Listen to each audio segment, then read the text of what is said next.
little bit of an introduction to start out here. So just confirming you can still hear me and you can see my screen. We Yep. can. Yep. Okay, great. Yep. All right, so we are going to be talking about how several of us have built a virtual community of practice across the ocean. So we're really happy to have you all here today. And one of the inspirations for this presentation is the Irish Rail, or in Dublin, the Dart. And the Dart is something that I use. Like, in fact, I was on the route today from this place here on the right called Howth into the city. And that's how many people get around in Dublin, both by the train and by the bus. And also, I think there's a tram. So it's a really great public transportation system. Very inspiring to me. So we're going to treat this as a journey, and a storytelling journey, we hope. So we'll start out with some I should have put the introductions first, but here are our stops. So we're going to have 7 stops along the way here. So we're going to talk about how we have made some global connections.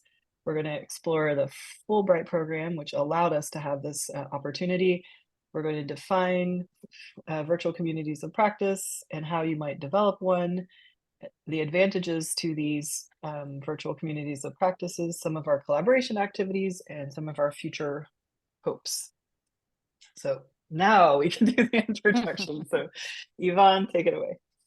Yeah. Hi, everybody. Yvonne Crotty is my name. I was a secondary school teacher for 15 years and moved across and over into Dublin City University. Was it 2003, first of all, and started lecturing there for undergrads, for undergrads who were actually going to be teachers of PE, science, and maths. So and teaching them teaching methodologies. So that was my first kind of introduction into the DCU, the higher education. So I've been there since pretty much since 2003. We now run the Masters in Education and Training Management e-learning, and have some PhD students as well. I have my own PhD was all about, let's say, creativity and the importance of bringing creativity into higher education. So, and the importance of marrying the head and the heart. So I suppose lots of the research that I do and the projects that I'm involved in are very much trying to bring creativity in STEM, believe it or not, but making sure that the A is in the STEM, subjects, that we're actually bringing the arts into it there as well. So that's it. That's for the short introduction. It wasn't that short. Margaret. Okay, thank you, Margaret Farren. I'm associate professor in the School of STEM Education, Blum Innovation and Global Studies in DCU, in the Institute of Education part of DCU, and I worked abroad for a number of years in London and in Brussels before coming back to Ireland. Believe it or not, it was in those days where there was no work in Ireland and no jobs, and you had to emigrate. But that's the story that people in the States will recognize. So I came back to DCU back in the late 90s and worked in computer applications, and then moved into education studies and was involved in the e-learning master's program. And then we set up a master's in education and training management for leadership. So there's both leadership and e-learning.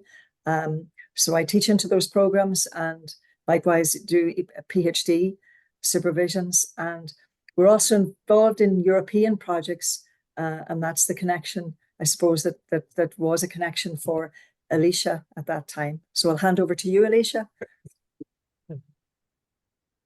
Right, I'm Alicia Magruder. I am the Interim Assistant Dean of Learning Design and Innovation for the Center for Learning Design and Technology within the Whiting School of Engineering at Johns Hopkins University. Oof.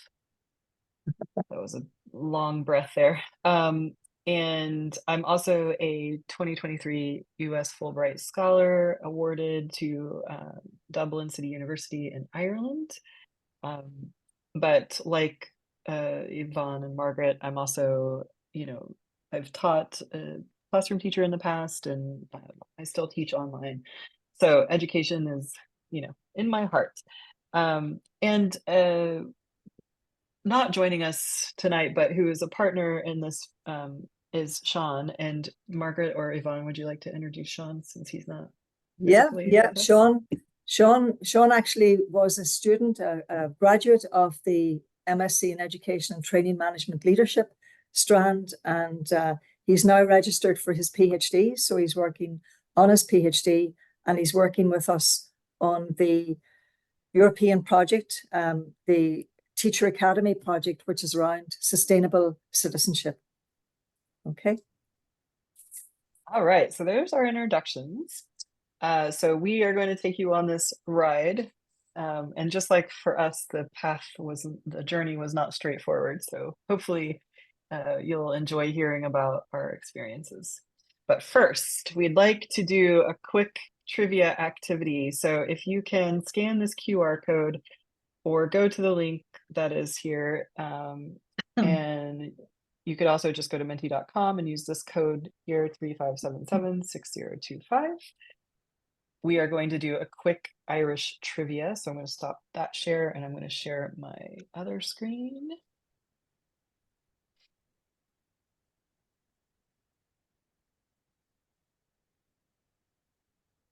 I will also pop in the link to that as well. So just give me a second.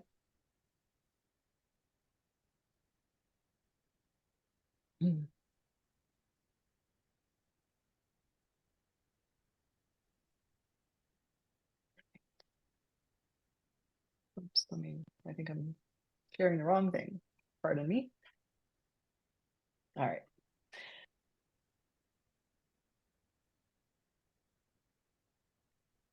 All right, so there's the link. If you haven't gotten there, and it says 7 players are ready. So I believe there's a few more people, so I'll wait just a few more minutes, or just a few more seconds to see if we can get some more folks on here.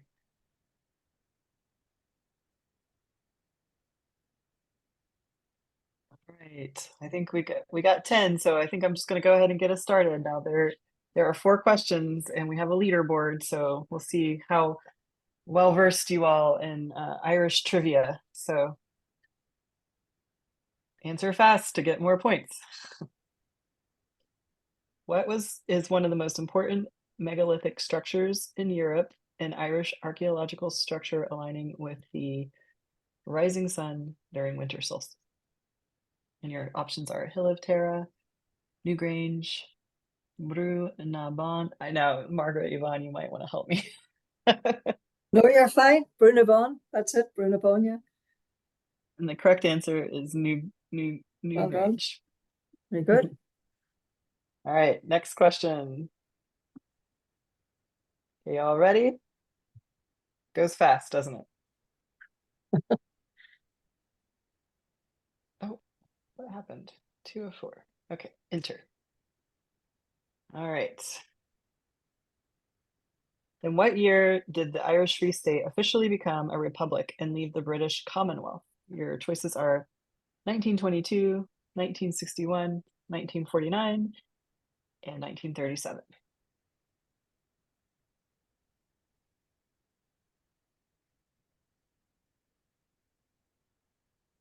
Correct answer is 1949. And until I was here, I didn't quite understand that Northern Ireland is still a part of Great Britain. So interesting facts here. All right, next question. Question 3 of 4. All right, so answer fast. What is the name of the ancient legal system that governed Ireland for centuries before the Norman invasion? Your choices are the Gaelic Code, the Claddagh Law, am I saying that right? No, that's right, the Brehon Law.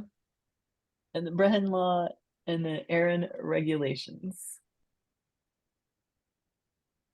Okay, so Brennan Law is correct, and I actually learned about that very early on, interestingly enough, and which is connected to the next question. Okay, so our last question here. What is the famous nickname of Grace O'Malley, known for her seafaring and opposition to English rule in the 16th century? The Sea Wolf, the Celtic Tigress, the Emerald Marauder, or the Pirate Queen of Connacht?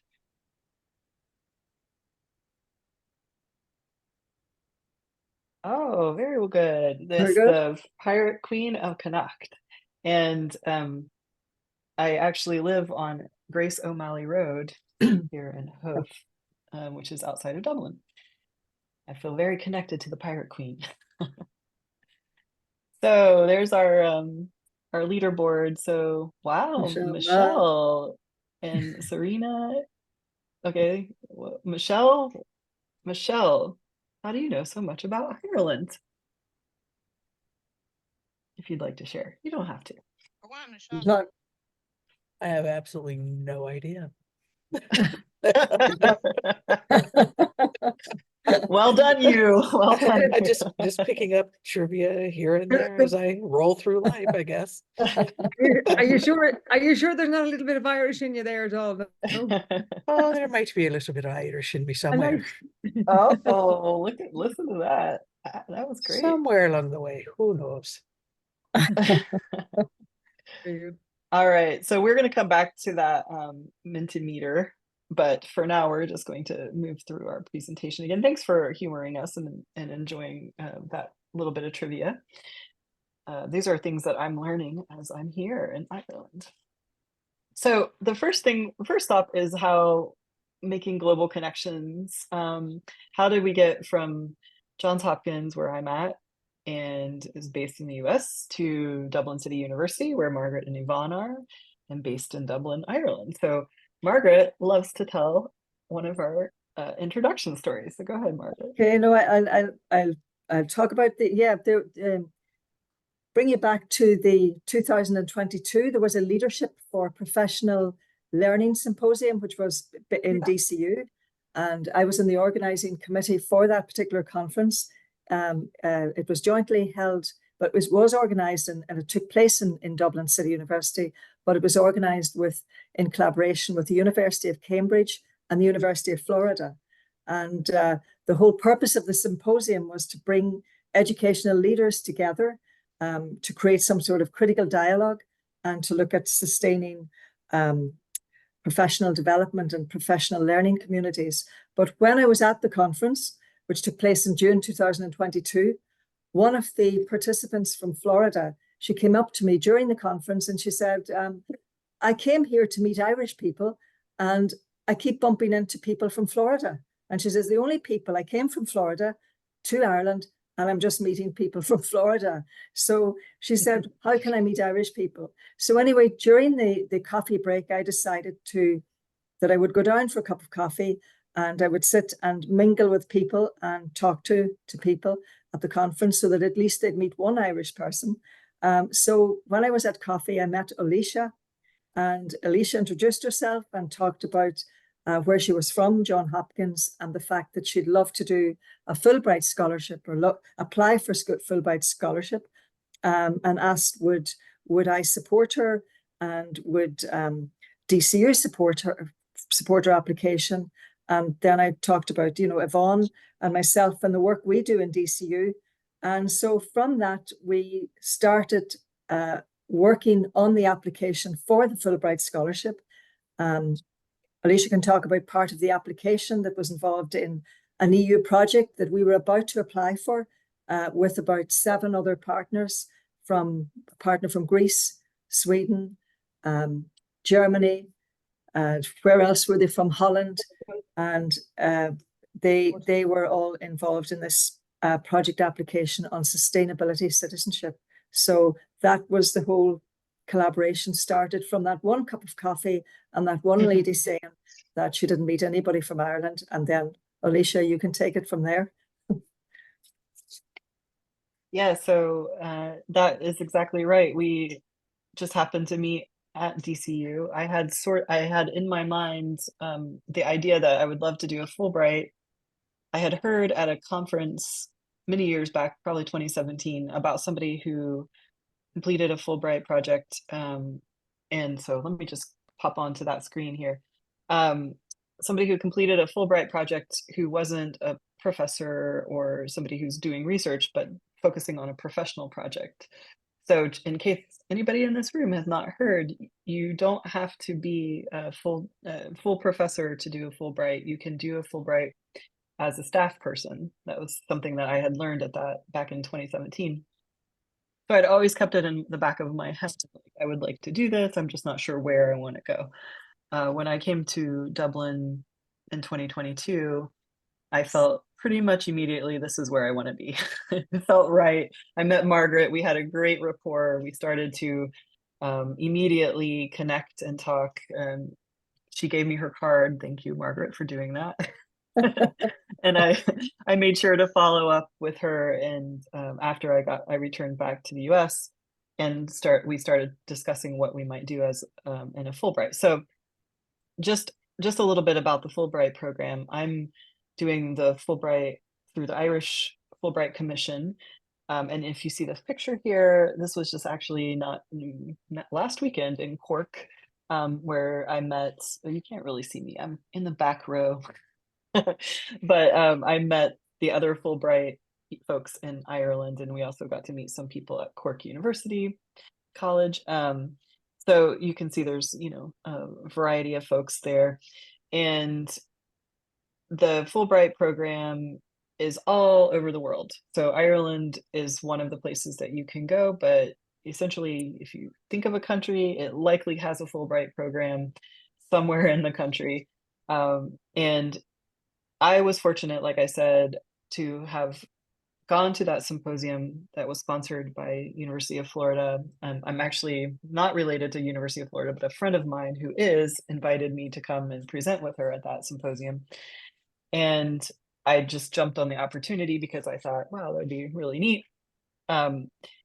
So that's a part of this whole idea of making global connections, is thinking about what are some of the opportunities that you might be able to find outside of the US. I know I'm very embedded in the US conference scene. I go to TOPkit, I go to, other conferences in the US, but I was able to find my people here in Dublin because I decided to go to this international conference. Now, the Fulbright program itself is difficult to get into. They don't accept very many people. It's very competitive. The application process is lengthy. Margaret and Yvonne and I worked together to build the application. And by the way, once Margaret and I were corresponding via email after the symposium, Margaret's like, "Oh, you need to meet Yvonne. And she's going to be a part of this project as well." So that's how Yvonne was looped into our connection here. So they helped me so much with the application. Like Margaret said, there were some projects that they were seeking at the time. They didn't even receive the funding for the project. They were in the process of applying for it. So we thought, okay, this is a logical thing to at least write about in theory. And so we were able to build a really strong application process. After you submit your application, which I said is very extensive, very lengthy, you go through several rounds of interviews and then you're invited to come. So I think the whole process took about, what was it, like 8 months from must have been, beginning the application to receiving word that I received the Fulbright scholarship. So I'm going to pop in a link here in a minute about the Fulbright scholarship program in case anybody's interested. I will do a shameless plug for Ireland because it's amazing here and I absolutely love it. But let's go back to our Minty. Oh, before I do that, did Yvonne or Margaret, did you want to add anything to that? I was going to say that the very fact that you also were part of the synopsis application helped to strengthen that as well. So the very Mm. fact that you were coming with your wealth of experience and what you had helped to strengthen that. So I suppose it was no coincidence that we also were successful with that particular, project because of your own experience. So that was great too. So it was kind of win-win on Mhm. both sides. So it was good. Yeah, thanks for adding that, because we will talk later about how to make a positive virtual community of practice. But before we do that, let's go ahead and I'm interested and curious to hear what you all think about a virtual community of practice. So if you can return back to that Minty, I think that's what we call it. We're going to have like a little bit of a word cloud here. So I'm going to go back to that screen. Hope I don't make anybody car sick by train sick, because remember, we're on the train here together. So how would you define a virtual community of practice? So go ahead and at the same link that was provided before, and I'll pop it in the chat again, go ahead and just put in your ideas for what you think a virtual community of practice might be.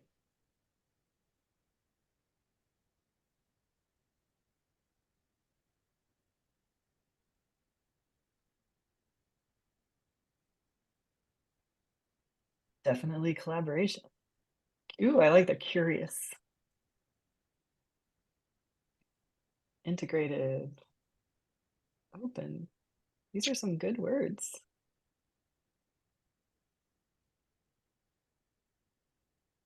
Integrative disciplines. I like that too. All right. So yes, these are great words to describe this. Fun. Ooh, definitely fun. Iterative. Resource sharing. That's a good one. Professional support. These are all great. Ooh, relaxed. I definitely feel very relaxed. um, that's another thing about the Fulbright program is it gives you a moment to step away from your normal everyday 9 to 5 grind, and it's almost like intentional reflective practice in a way, because I'm out of my normal routine in life, and I'm working with people I don't normally work with, and I'm doing things that I don't normally do, and it completely changes the perspective. So let's see, organic, nice, collegial, yes, and ooh, I like the yes, and that's another thing I've embraced, and so far is to say yes to everything within reason, of course. um, Great, thank you all. This is great, and I see best practices popped up there. These are all really wonderful descriptive words for a virtual community of practice. So what we're going to do is just take you through some of what the literature defines a virtual community of practice now. Yvonne, Margaret, anything to add before I move on? No. Okay. All right, so our third stop is defining the virtual community of practice. And I wanted to just upfront say that this is different than COIL, which you may have heard about, Collaborative Online International Learning and Global Learning Education, in that those things are focused a lot on the student to student collaboration in global sense. For what we can think of, I'm sure many of you have heard of, Margaret, you say the author's names, you say it so beautifully. Well, we say Love. Love as in Jean Love, and Wenger as in Etienne Wenger. So they defined communities of practice back in 1991. And the focus back then, which doesn't seem that long ago, but so much has changed, but it was focused more on those face-to-face kinds of communities of practice. And with so many new options and opportunities to collaborate virtually, now we can start talking about how we can take that to a virtual level. And similar to communities of practice, as defined in 1991, virtual communities of practice are also organized by members of community. We intend to share knowledge and practices, ideate, collaborate, network. So all of those things are still a part, and they're based virtually. Now, I am actually here in Dublin, so we are able to do face-to-face collaboration now as well. But for starting in June of 2022 up until now, we had to build our community of practice really, and we plan to continue that, and it's expanding now because now we've had this time to invest in our community of practice. And there are 4 domains of virtual communities of practice, according to Lardier, Dixon, Hackett, and Verdezotto, which they wrote in 2023. And those are connectedness, knowledge exchange, effectiveness, and satisfaction. So, Yvonne, Margaret, would you like to talk about how we developed ours and based on these 4 domains and how others might do that as well? Okay, so if we take connectedness, then obviously what are commonalities that you're interested in? We run a course in e-learning. We run the master's program in e-learning, and that's our area of interest. And likewise, you were involved in instructional design for your particular. So there was a commonality that there was a shared area of interest, and we were curious about this European project that was going ahead. So, and you also were curious about it, and so that was the connectedness. Yvonne, I don't know if you want to come in knowledge. Yeah, and you know the funny exchange. thing about this, as we're going on, as time unfolds, and there's more commonalities beginning to unfold, like music and different things, that the similarities. But like the funny thing about it was that almost immediately, when talking to Alicia, and because myself and Margaret work really well together, we've been working for almost 20 years together. There was an ease about the actual.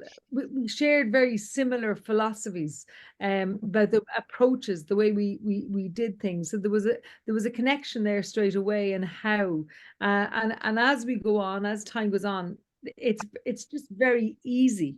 It's been very easy, and that connectedness is really beginning to unfold. And with that, there comes the whole idea of the knowledge exchange. We're constantly exchanging ideas of what ideas we have, and how different approaches, and they kind of, I suppose, getting closer and getting more connected as we exchange that knowledge and different ways about going about things. So, Margaret, do you want to? Yeah, well, okay. The effectiveness then, how, I suppose it's how to ensure that it just doesn't end, and that it's just Alicia here for a certain amount of time, but there can be some kind of genuine connection that can happen over a longer period of time, and the satisfaction coming from, that both parties, that we all, learn from each other and receive what we need in the sense of that sustain. We're in a sustainability project, so it's about sustaining ourselves, as well as just about sustaining, as we are part of the planet as well, And I think that's happening naturally because of the genuine connection. And it's even already in the over the last while, because I suppose we were over in Florida as well. We went over, but there was just small. I suppose you can't. It's like any friendship, any relationship, and this is a relationship. You can't force anything, and it is just, as I said, it's happening naturally, and with that comes a genuine enjoyment, because you're actually a new project. Oh God, that's great. That's a great idea. Like, I didn't know. I was a music teacher for 15 years. I didn't know that Alicia had played music and recorded. I mean, and it was just over, an experience. Just, we went for a coffee there the other day, and that unfolded. And I suppose that's like anything. It's relationships where you build, and you say, my God. So from that, there's another idea came to the fore. We might do something musically, which I suppose it helps to bring joy and satisfaction. It's those little ideas that help to really build a good strong relationship that will continue on in the future. Thanks. I didn't mean to put you all on the spot, but I'm glad that you shared that, because you can ask yourself these things when you're thinking about doing this as well. But this goes nicely right into examining the benefits. So Yvonne, I put that picture. So like Yvonne is saying, yes, there are some very specific things that can really benefit our professional situations. It can enrich our professional worlds by, Yvonne saying, we sharing ideas and just, iterating off of each other, me learning about a completely different higher education system and getting inspiration from things. Obviously, our student experiences can be enhanced, and we're diversifying perspectives, addressing global challenges, working on this very interesting sustainability and climate action curriculum. For teachers, it's been really interesting for me, even just as an observer mostly, but also providing some feedback. But really, experiencing our collective cultures has been something really incredible. So you can see here, Yvonne and I, the day we were out and about, we took a picture there. Sean, who's our other colleague, he invited me out to a sauna. So that's the picture there on the right. Yes, people do these crazy sea jumps and jump into the sea and then go into saunas, and I will be doing that. Haven't yet. And then that's a picture of Yvonne playing music with her band. And that's, it came up because we started sharing about our, different stories about our lives. And so we exchanged music. And so there are benefits outside of our professional worlds. And I think, like I said a little earlier, stepping outside of my normal professional life into something different helps me see these things a little bit better too, not just learning about others, but also about myself. And it's very interesting. Go ahead.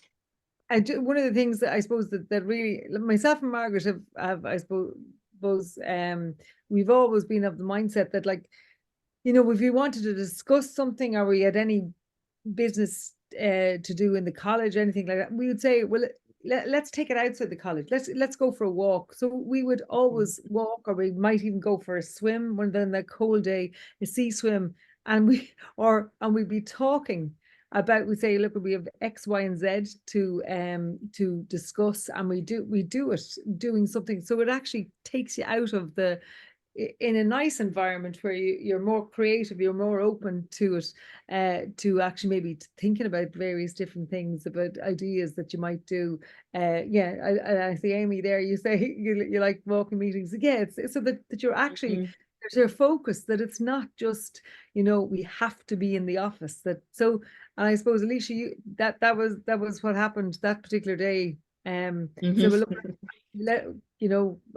why don't you come with me? I have a bit of work to do. And we went and then we talked, and that's how different things unfold. Seeing everything as an opportunity rather than always having to be with a notebook and pen in front of a computer or writing that we have to go to a meeting. That it was the freedom and experiencing. It was experiencing various different things. And Yvonne, as well, just for people to know that the Greek philosophers, Aristotle, they didn't all just sit and talk in the agoras and places. They actually worked out as they were talking. So they had their gym equipment there, whatever gym equipment then they had at that time, but they were working out physically as they were coming up with their great ideas. So we're just emulating these Greek philosophers. That's all we're doing.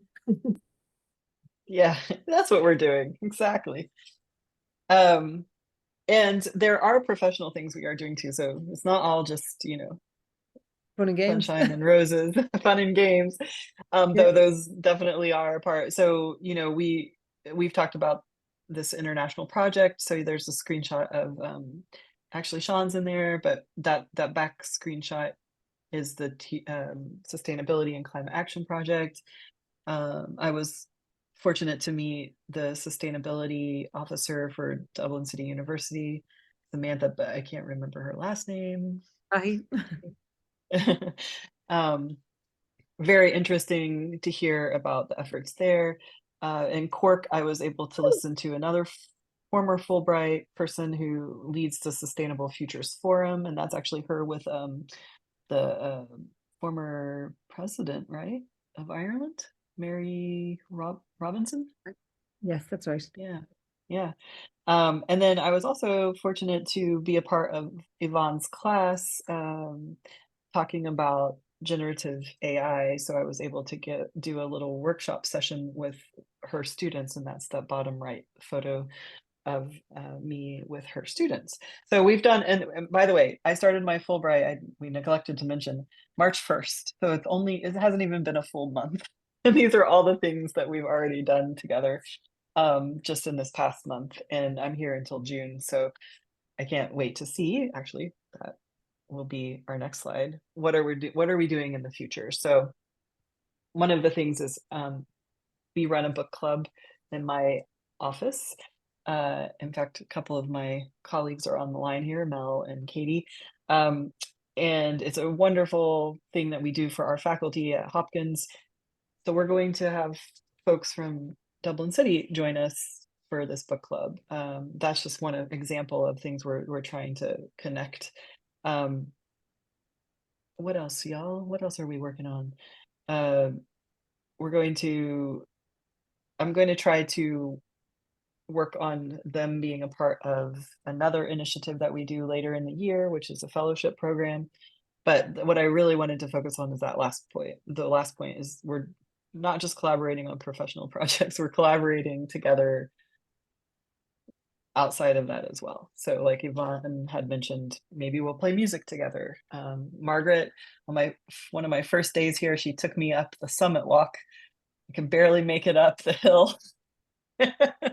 But now I'm like a power walker. You'll be proud, Margaret, I almost walked 7 miles today. So, we're finding our shared interests and collaborating on things together. What do y'all like to add there? Anything? Margaret, you're No, yeah, Alicia, I'm glad that you're keeping up the walks around the summit and Hoth and everything like that. I know the first day you found it heavy going, but delighted that you're still doing it. Yeah. Do you see that Amy?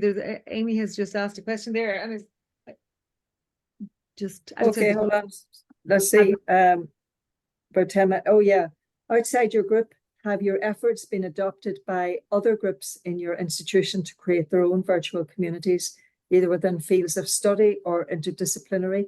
Also, has your collected reactions to you collected reactions to the process from students as recipients of the collaboration material of faculty using this for developing? Yeah, very good points. Yeah, the students well, I know from the point of view of the Synapsis project, the European partners, it's very, our work package, we're in charge of the work package, which is to do with developing the teacher resources and the training resource, well, CPD resources, and for the teachers, and certainly Alicia's experience in terms of online learning and working with faculty is certainly going to feed in to this work package, which is we're leading over the next 6 months.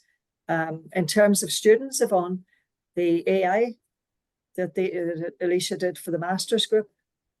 Well, I suppose what we did do is we got actually feedback from the actual session that we had, where they did a reflection on that. We have that a reflection on the actual session that we had, but that's ongoing. That will be ongoing.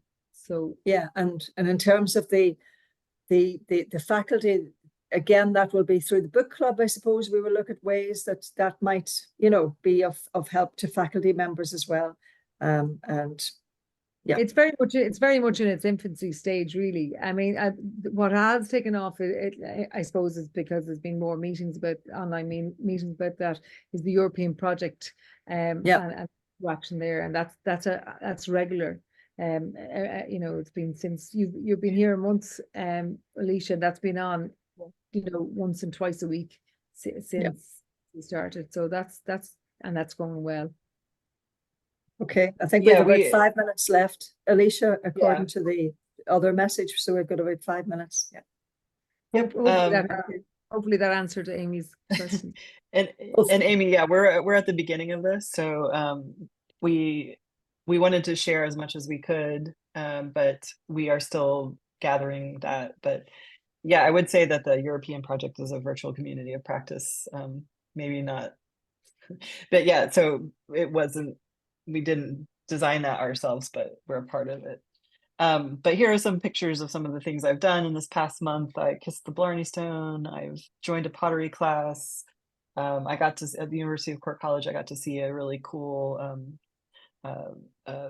telescope from the 1800s. I saw St. Patty's Day parade. There's up on the top left is me at my preferred pub in town, which is about a 5-minute walk from where I'm staying. And then that bottom picture in the middle is Howth itself. So that's the cliff walk that we've been talking about. So already just have had such an incredible time and opportunity here. And I encourage everyone to think about how you might expand your global perspectives and your global connections, and possibly maybe one day do a Fulbright Award as well. But our final thought, we have about 3 minutes. One of the things that we wanted to do is to inspire educators and administrators to embrace virtual collaboration, to enhance the academic experience, break down geographical barriers, and cultivate a global perspective within higher education. So we have one last Mentimeter, and that is just to do a quick poll as to how you feel about possibly exploring something like this for yourself in the future. So if you don't mind going to that Menti link again, sounded like I said Menti tea. Let me grab that link. Oops.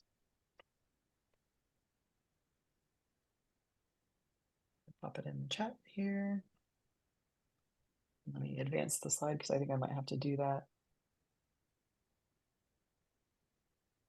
All right, so I put a couple of questions on the slide, but I'm just going to stop the screen share because I'm not going to share this. This was more for us. But the questions are, I feel inspired to make global connections. I'm unsure of where to begin to make global connections, and I plan to learn more about global opportunities. So how do you feel on these on this scale? And while y'all are taking that little poll, I'm going to drop in the Fulbright Scholarship link here so you can check that out. And I'll also put in my email address. So if you do have questions about how to, or, you know, if you want advice or you're curious about the Fulbright program, feel free to contact me. And I believe we're at time. So I anything think else? you go to 350. So if there Oh, so we are have any 6 minutes. Yeah, if there Yay. are any questions, this is a great opportunity for anyone who wants to ask questions. Yeah, there is a question, Alicia, in the box here from Amy. Have you considered or implemented post-collegial continuation of the virtual community of practice once your teachers in training are in place working? I think that's with the Synapsis project. Yeah. Or implemented post. Yeah. Oh, sorry. I was just thinking about it, Alicia. It'll be probably more with us that the actual virtual, you know, that we will be the community of practice that will keep going, and the connections from that, because when the actual synopsis stops itself, the people that we have met within that will be, you know, we will have connected and keep it going. Yep. and be using it in that way. Yeah, for example, we're doing a face-to-face meeting in Utrecht in a couple of weeks, and that will be an opportunity to meet all of these people we've seen on Zoom for a while. And Margaret and Yvonne have worked with them longer than I have, but I think that's one part. But then the teachers are coming to a training in the summer in Greece. And so I think the goal is that whatever is done with the teachers in the training program will continue beyond just that, because it's Yeah. about It's a, action, you know, yeah. so And it's also the Erasmus Plus project. It's a teacher academy. So it's trying to set up a European teacher academy so that there will be connections. So it's not just going to disappear. It will be something that will be there and sustainable. So that's the whole purpose of this project, as in a teacher academy. It's not just going to be a once-off. It needs to be sustainable in that way. So based on this feedback, most of you, well, overwhelmingly who answered, feel inspired to make global connections, but also are unsure of where to begin to make these global connections. So maybe we could start there by just chatting about how to find global partners that you might participate with. That could be something we can share about. Any advice, or I mean, maybe from others in the audience too, because you know, maybe you have some experience as well.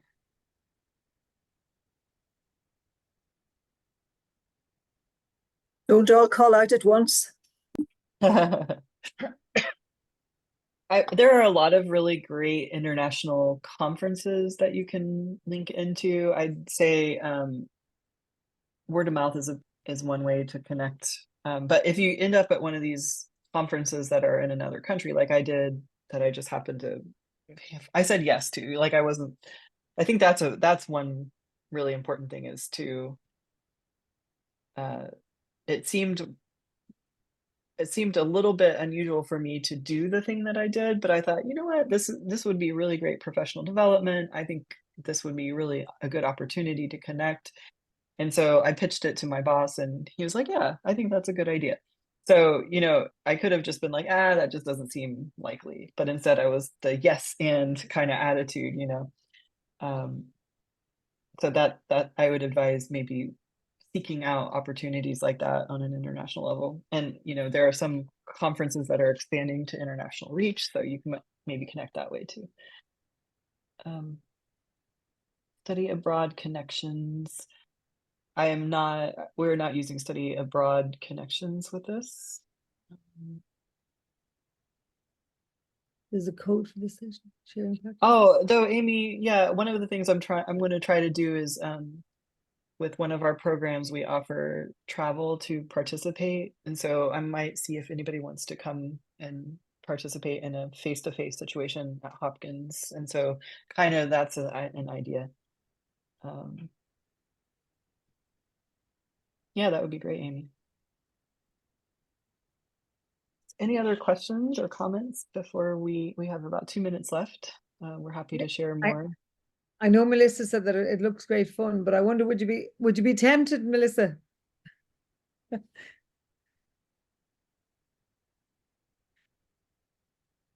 Melissa said what? She said it was great. She said it looks as if it was great Oh, fun. it looks fun. Would you be tempted to to actually to do something like this? They have your yeah.